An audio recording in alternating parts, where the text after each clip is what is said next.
Hi,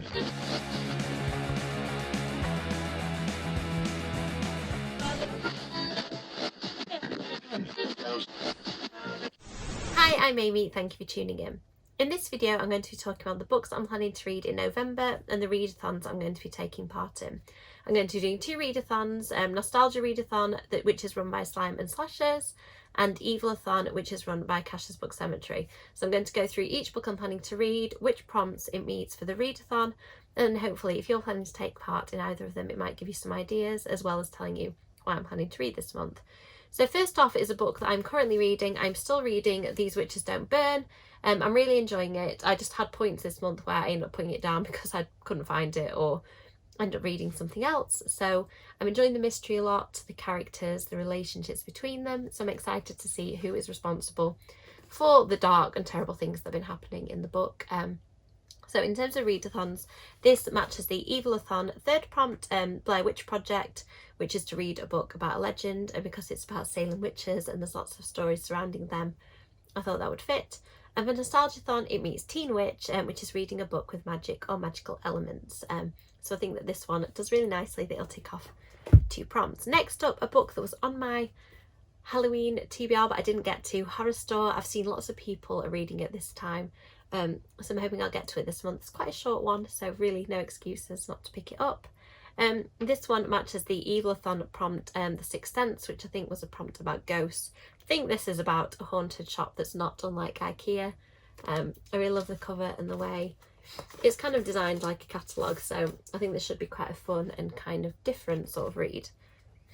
Next up we have Kill Creek, which is a book that I have had for absolutely ages and always wanted to read, by Scott Thomas. It is about, so a group of horror authors spend the night in one of the world's most notorious haunted houses. Immediately I was sold on that pitch, and it does nicely match the Silence of the Lambs prompt for Evilathon, reading a book about a killer, and for Nostalgia Readathon it matches the Page Master one, which is reading a book about books or books featuring authors, so it does that one really well. Next, I'm still reading the True Blood books and having such a good time with the Fictional Hangover book club. This one, Dead Reckoning, is the next in the series. I'm quite sad that we've nearly finished actually. There's only 2 books left to read in December and then we'll have read the whole series this year, which is really good. I've enjoyed it. I'm hoping that they'll pick some books next year that I want to read because I'd like to continue to take part. So I don't think it matches the prompt for Evilathon, but this one, Nostalgia Readathon, the third prompt, and best in my opinion, the Buffy the Vampire Slayer prompt. I can just tell something's wrong. My spider sense is tingling. Your spider sense? Pop culture reference. Reading a book with female protagonist or a story written by women, well this one does both, and I think it gets bonus because it is vampires like Buffy. It doesn't say that in Nostalgiathon, that's just my thoughts on this subject. So I'm going to be reading a point horror this month. These are the 2 choices, Point Horror Book Club, The Body, ooh, my light picked on, shiny cover up, and The Diary. I don't know which one it will be chosen yet. It's up to the people who take part in the book club. So it should match the Evilathon prompt, whichever one it is, picking a book that was recommended to me. I think because Point Horror Book Club have recommended it, that one meets that. And a book published in earlier than 2000, these both are. So that is a Nostalgia Readathon prompt, so either one of these should do those really nicely. I didn't get a chance to read Pumpkinheads over October as I'd wanted to. It wasn't on my TBR because I kind of forgot all about it. Realised halfway through the month I wanted it. So I'm reading it a little late. I think it's still technically autumn. And I love Rainbow Rowell's writing any time of the year. So Evilathon had a prompt, I know you did last summer, choosing a book outside your comfort zone or regular genre. I don't read that many cute cozy things, and I think that this one will be a really lovely addition to my list. It is beautifully illustrated in colour by Faith Erin Hicks, I believe that's the way around it is. Faith Erin Hicks, I'm assuming, is the illustrator for Rainbow Rowell. I'll just check if it says that inside. Oh, colour. Okay, so written by Rainbow Rowell, illustrated by Faith Erin Hicks, and colour by Sarah Stern. So a real team effort on that one, and it looks beautiful. So next step on the list. So I'm reading Marked with my friend Elizabeth Sagewood, who has also got a brilliant YouTube channel, which I'll link below. I haven't read the PC cut. throwing them on the floor.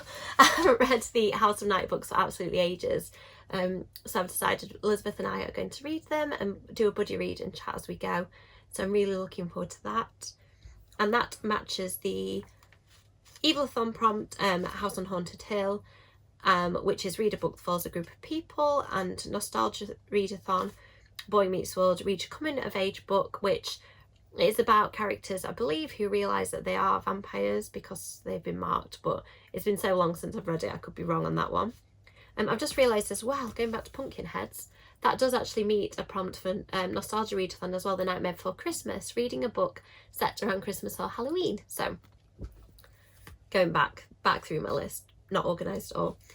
So Bloody Fool for Love was on my TBR several times. I think it's been on my September and October. I just haven't had a chance to get to it because it didn't quite fit with the readathons and stuff I was doing. I really want to read it this month.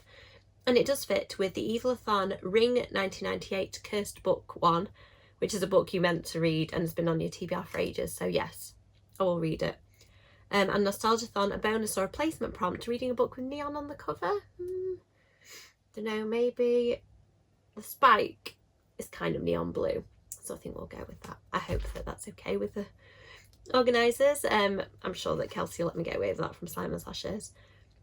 So next, Evilathon was to watch a movie that you know will scare you. I'm planning to watch 3 horror movies over Halloween, so I'm planning to watch The Ring, the original version, the Japanese one, House of Wax, probably the remake, and Friday the 13th, the remake. I'm assuming the latter 2 won't be as scary as the first. It's a long time since I watched Ringu, but I think it really scared me. May watch the American adaptation as well if we have time. So there are a couple of prompts that I didn't manage to meet, but just in case you're interested. So for Evilathon, the prompts that I'm not going to have a chance to do are reading a sci-fi horror, the Event Horizon prompt, and reading a book with insects on the cover, the Candyman prompt. And for Nostalgia Readathon, I don't have a chance to do the Fern Gully one, which is reading a book featuring nature or with nature on the cover, featuring nature on the cover or in the story. And I won't have a chance to do the Toy Story one, reading a book featuring toys or dolls. Of course, it could be that some of these do feature those things and I don't know yet, but we'll see. So these are some books. I've already got a huge stack of books, but there are 3 more that I really want to read. So I'm going to put them in this TBR, but then if I don't get a chance, I can always read them next month. I really want to read Lurking in the Dark. This is the adult anthology I've mentioned a few times. My werewolf short stories in it, with lots of amazing horror tuber stories. I've heard really good things about it. I do like my story, obviously not very objectively. I think it's a good story. So I really want to check this one out. I'm very intrigued by the premise of, I nearly called it Blair Witch Project. The Lost Village is meant to be very similar to Blair Witch Project meets Midsummer. It's apparently a disturbing thriller, so I really want to try that one. And also this was kind of a pre-order that I'd forgotten about. Eternally Yours is an anthology edited by Patrice Caldwell, but featuring lots of authors I really like Nora Blake and Anne-Marie McLemore. So I'd love to get to this one too this month. I don't know whether I've been too ambitious. Really looking forward to the 2 readathons. I love both of the YouTubers who are putting them on, so please check out their channels. I'll link to Simon's Lashes and Books, Cash's Book Cemetery below. Thank you for watching. Let me know in the comments if you're planning to take part in any of those readathons, what you're planning to read in November. I've obviously not got through a lot of my spooky season books, so I've carried on the spooky reading. Are you doing that, or are you planning to read more wintry books now? And thank you so much for watching. As always, likes and subscribes are appreciated, and I hope I'll see you in the next video. Thank you, bye!